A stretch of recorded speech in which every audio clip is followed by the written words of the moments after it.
sometime in the future, at the best business school in the world, I don't know, Harvard, there will be a master class, and it will be on this Hasbro.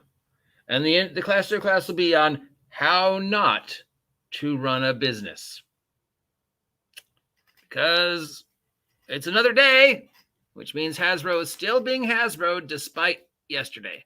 Now, it's no surprise that the CEO had to come out and pacify the shareholders and explain the $1 billion loss in 3 months, and of course, place blame and promise growth. And it's a difficult time, but we're muddling through it. We're cutting $750 million worth of jobs. So don't worry. Everything will be fine. We plan to increase our profit share between now and 2025, 26, 2027 in the next 3 years by 50%. By 50%. Now, if I was a shareholder, which I am, and I'm looking at the huge drop my stock just took and the amount of money I just lost, and then you're coming back and telling me you're going to make me back 50% of what I lost over 3 years, it's like, wow, 2027 is an important day. Wouldn't that be around June 2027 when the rollover? Weird. That date means something else. I don't know what it is, but I'm pretty sure it means something. Haven't they said that date before? Something's going to happen in June in 2027. Anyway, so yes, I can look at a 50% growth back. I don't want a 50% growth back after losing that. I want a guaranteed 120% back. You need to make me back what you lost me plus profit. But no, and well, there was obviously a lot of blaming. Of course, the people who rallied against Dungeons and Dragons in 2023, well, the movie not being as successful as they thought because, having to sell E1 off at a huge loss. The holidays, the script, the strike, obviously the strike, the screenwriters and actors strike, that's responsible for why we lost money. Power Rangers last season on Netflix didn't do as well as we thought, so we lost money there. But don't worry. Wizards of the Coast made money. Well, not Wizards of the Coast made money. Hasbro Digital made money, and Magic the Gathering made money. D&D didn't make money. I know a lot of people are saying it did, but no, really, it did. It broke even. So how am I? How are we? How is Hasbro going to make sure you get your 50% back? Well, part of the program is they're betting heavily on the Universe Beyond. The Universe Beyond. And the third-party backdooring into D&D Beyond. We're focusing heavily on D&D Beyond. We want D&D Beyond to be the number one start point for D&D. We want D&D Beyond to be the place where D&D is played. We don't want to play it in stores or at tables. No. We want it played on D&D Beyond, so we have complete control of it. And we're already opening the door to some of these new Universe Beyond by, like this thing, Hit Point Press's Humbleword is one of the first 2024 product lines to be available exclusively on D&D Beyond. That's part of the D&D Universe Beyond. The Universe Beyond. Now, what is Humblewood? Well, it's reskinned D&D, but instead it's animals instead of people. So, does this mean the rumors about the new CCSRD is true? That these people are going to have to sign this new draconian agreement to get their product exclusively on D&D Beyond, and we're looking at a 30 to 70% difference between what Wizards is going to make on it and what they're going to make on it, and of course all the other stuff.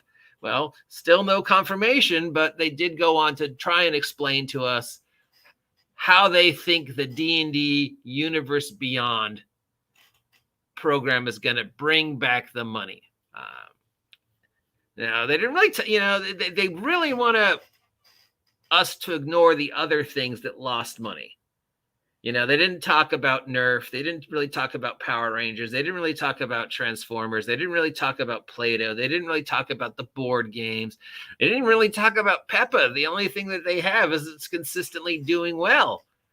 I mean, they just opened a brand new Peppa Pig amusement park, but do they mention that? No, they want us. The whole digital thing is Hasbro's main focus, at least for Hasbro US. I don't know about the rest of the world. Obviously, what Hasbro Europe is told and what Hasbro Japan is told is different than what we're told. So, but for Hasbro US, the CEO really wants us to know how important digital is and how important digital D&D is, because that's the only thing that showed profit. And I know a lot of the shills are going to claim, well, that's Dungeons and Dragons. But no, it's not Dungeons and Dragons. It's Baldur's Gate, it's Monopoly Online, it's Magic Arena, it's the Fortnite crossovers, it's the Universe Beyond stuff that made them money. Well, OGGM, you've said this Universe Beyond word like 8 times now. What the fuck is the Universe Beyond? And how is that going to save Hasbro? Well, if you don't know what the Universe Beyond is, I will show you, at least to the best of my understanding, because we're going to go right over here. Is this is the Universe Beyond, the crossovers between Magic the Gathering and other licenses.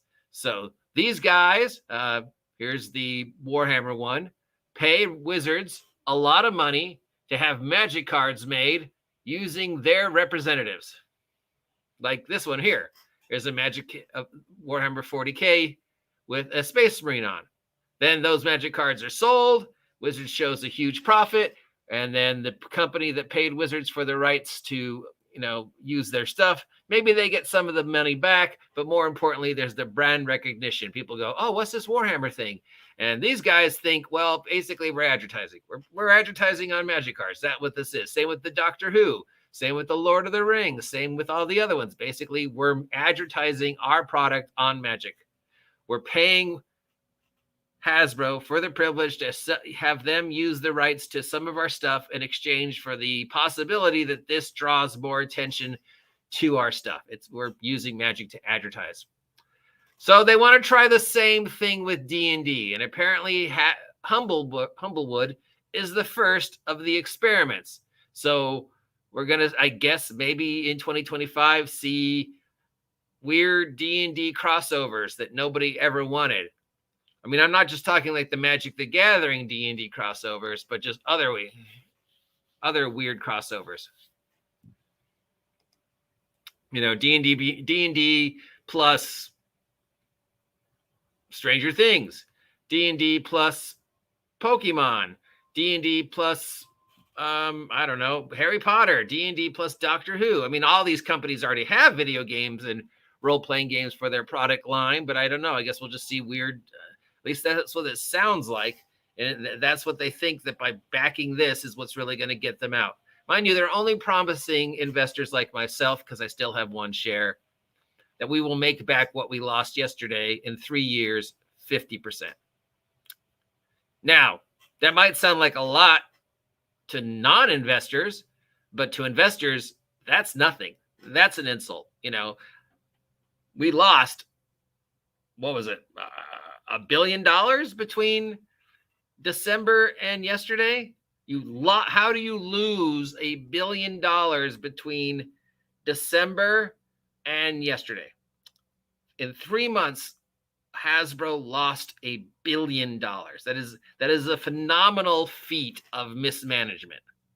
That's like Brewster's Millions or Mr. Deeds, where the guy has to spend money in order to get his things. Like, dude, in the next 24 hours, you have to waste $1 million. That's impossible. I can't spend $1 million. I mean, what the fuck am I going to get from $1 million worth of burgers, 18 cars? I don't know. It doesn't matter. You've got 24 hours to lose this money, and it has to be spent on something. And Wizards was like, Hasbro's like, I see another challenge. You're challenging us with a way to not lose more money. I see your challenge, and it is accepted. We're going to lose $1 billion in 3 months. Well, 2.5 months. 2.5 months. I wish I was in the financial position, as I'm sure you all do, to lose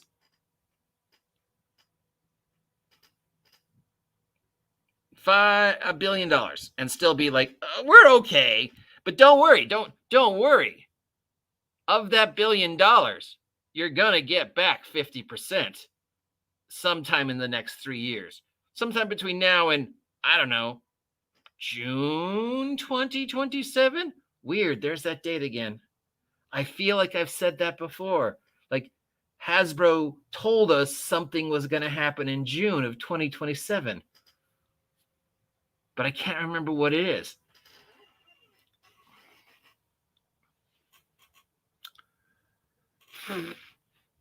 Now, obviously, the trades that we read are jilted towards the subject matter of Magic the Gathering and Dungeons and Dragons. They want to shove Dungeons and Dragons in our face as much as possible because the 50th anniversary, and they want us to forget all the bad stuff. So they figure if they keep saying things that sound positive in relation to Magic the Gathering and D&D, we will be distracted and we will ignore the negative.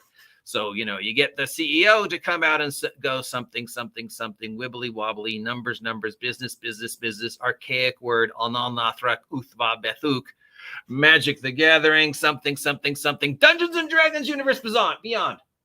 And people, that's what people hear. You're going to do something with D&D in 2025. Universes Beyond. What does that mean? I don't know, but it sounds cool. Is it going to be like a D&D multiverse? Are we going to see like the Dungeons and Dragons version of Thanos? I don't know, but it sounds cool. I'm going to completely ignore the bad news because now I'm excited about this Dungeons and Dragons Universe Beyond. Now, obviously, there are other things that Hasbro has their fingers in. And we don't really talk about that. We don't really talk about Hasbro Entertainment, what their plans for E1 after post E1, what TV shows, what movies they're looking at. And I don't know if you guys know how many movies E1 actually produced or had a part with. Just go through, like, if you've got Amazon Prime, and just go through some of the weird B movies and C movies and D movies, especially like, and it's not just science fiction. It's fantasy. Yet E1 did a lot of shit. So that was a lot of money they lost. I think more than we realize. But so that's one thing. Another thing is, of course, they're talking about, well, we're still going to do more a Dungeons and Dragons TV show. And we're still going to do more D&D video games. We did a lot of D&D video game money. And we think we're going to be able to do more D&D video game money. Didn't the D&D video game company just shut down and tell us they weren't going to make that game? Yeah, but ignore that. We're going to make another one. So Baldur's Gate 2024, Baldur's Gate 4. We're not saying, but we want to focus on video games.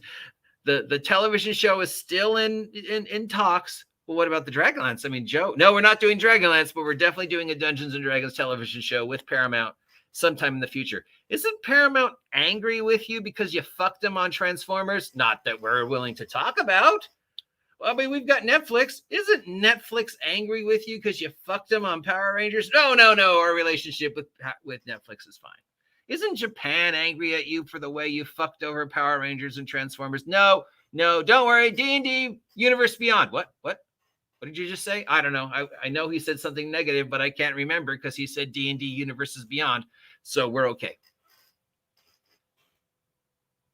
That's basically what they're going. This is corporate smoke and mirrors, throwing the life preserver out into the water, distracting us with something exciting and pretty so we don't pay attention to how badly they're doing. And they're focusing on the one thing that made them money, which is digital. And they're trying to tag other things to it to make it sound bigger. They really, want us to know that D&D is the heart and soul of Hasbro, despite the fact that D&D showed a 7% loss. And, but the digital did well. The digital did well. Yes, of all the money you made, 7% profit came from digital, which is, weird because in Q3 it was 14%. So the only thing that's making you money is actually making you less money than it was making you 3 months ago. What about Peppa? You don't talk about Peppa. The one thing that you own is doing well. I think you should give Peppa more attention. But their D&D and Magic and Wizards seems to be the thing that they're hooking their coattails to. which is probably not the best idea. Now, we've speculated in several other videos about who would buy D&D 2024. Is there a market for D&D 2024? What happens if D&D 24 tanks? What are their plans? And it sounds like they're counting on the video games. They're building up all this hype, but all this hype for the D&D Universe Beyond is all about stuff that's going to be only on D&D Beyond. All these other things, these weird Magic the Gathering, Dungeons and Dragons crossovers, most of which they won't be able to do. Hey, we're going to do Magic the Gathering, Dungeons and Dragons, Warhammer 40K crossover. You can't because somebody else already has that video game. Damn it. We're going to do Magic the Gathering, Dungeons and Dragons, Doctor Who crossover. You can't. Somebody else already has that video game. Damn it. We're going to do Magic the Gathering, Lord of the Rings. 2 different people have that. Crap. What can we do? Jurassic Park? Nope. Lensman. Nobody's done Lensman. Nobody's even heard of Lensman. Let's do Lensman. I guess you could do Lensman. Whatever this is, let's do this. Crossover with this. I don't even know what this is, but we're going to cross over with it. Nobody's doing that game, right? Right? We can do that. We could do a D&D Doom Patrol. Yeah, no, that's... damn it. Stop shooting at my ideas, OGGM. Now, I had a brief conversation with this gentleman yesterday, and he made an unbelievably logical point, and it begs the question, why haven't Wizards thought of this? Why hasn't D&D thought of this? Just make it all POD. Just make it all POD. Scrap the whole normal run of physical. Sure, Target will have theirs because they have to. Amazon will have theirs because they have to. And D&D Online will have theirs for they have to. But for everybody else, for Tom, Dick, and Harry, just make it POD. So, if this guy, Ironcaster, wants to get a player's handbook, but he doesn't want to deal with the weirdness, he just goes and orders POD, soft cover for $30, waits 15 days, boom, shows up. Pure profit for Wizards. They don't have to do anything. Now, what if you're one of the people who need that hardback and are willing to pay the $66 for the hardback should it actually come out in September? Well, that's okay because they've still got their spot at Target. They've still got their spot on Amazon.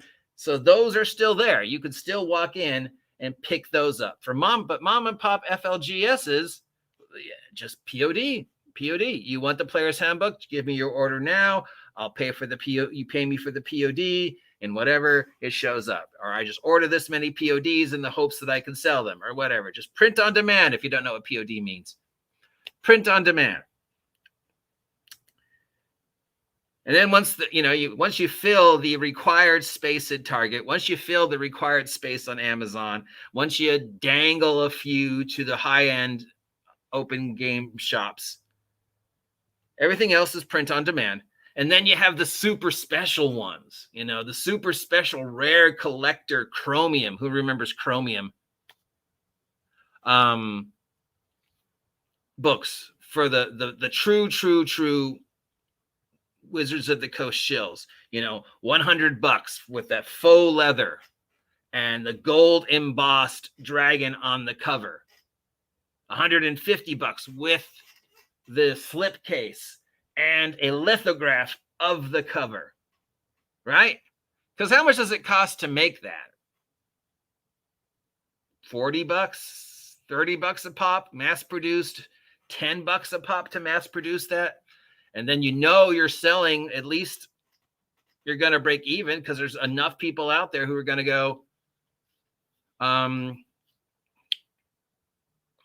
want that $150 faux leather gold embossed with the lithograph 50th anniversary player's handbook. So you make those. You make the required 30 for Target and everything else you make print on demand. That would make the most sense. But nope. Instead, digital crossovers.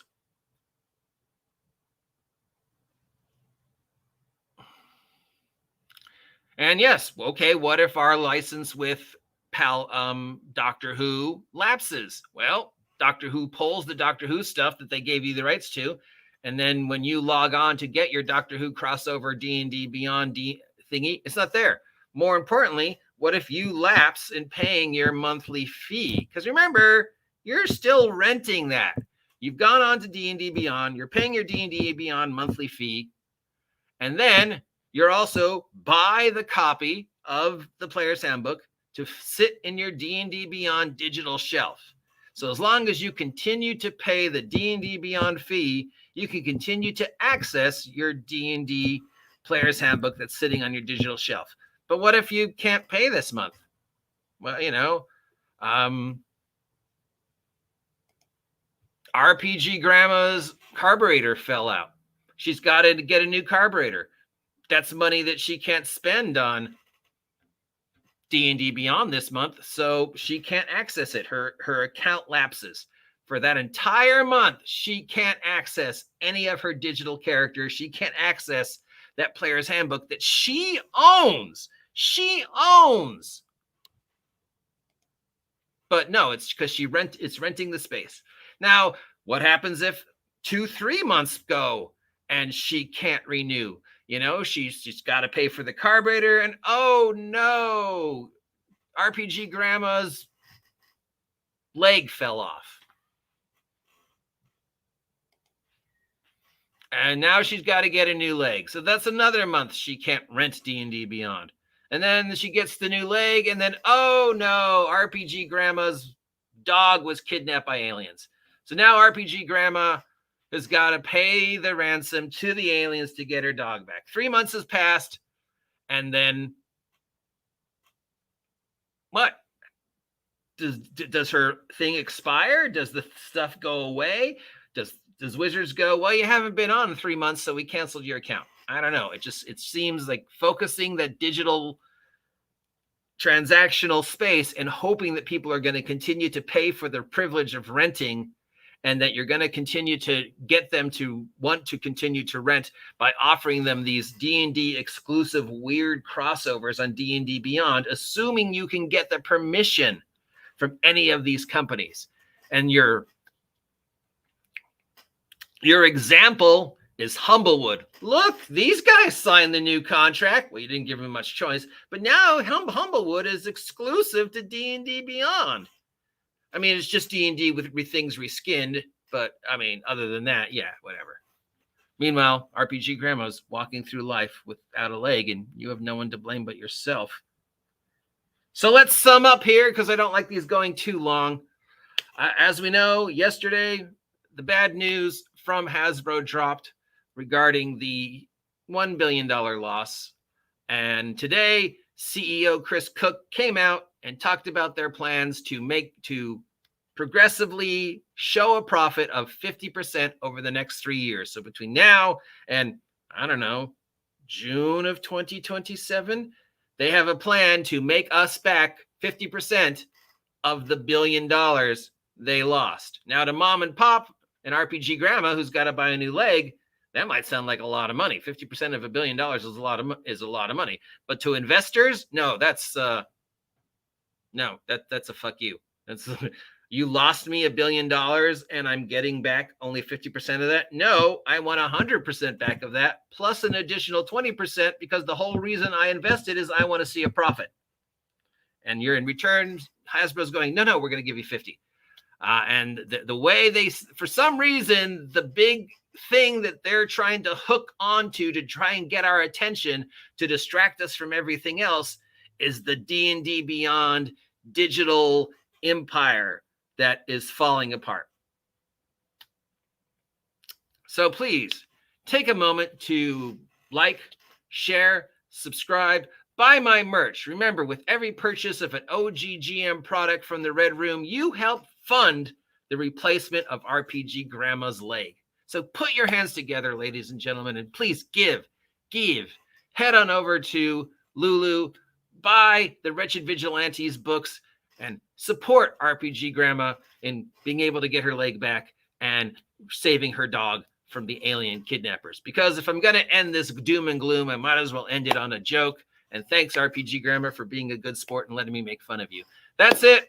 Have a great day. Hopefully you were able to have some fun if you had a Valentine in your life, whether it be a 2-legged or 4-legged type, even if it was a stuffed animal.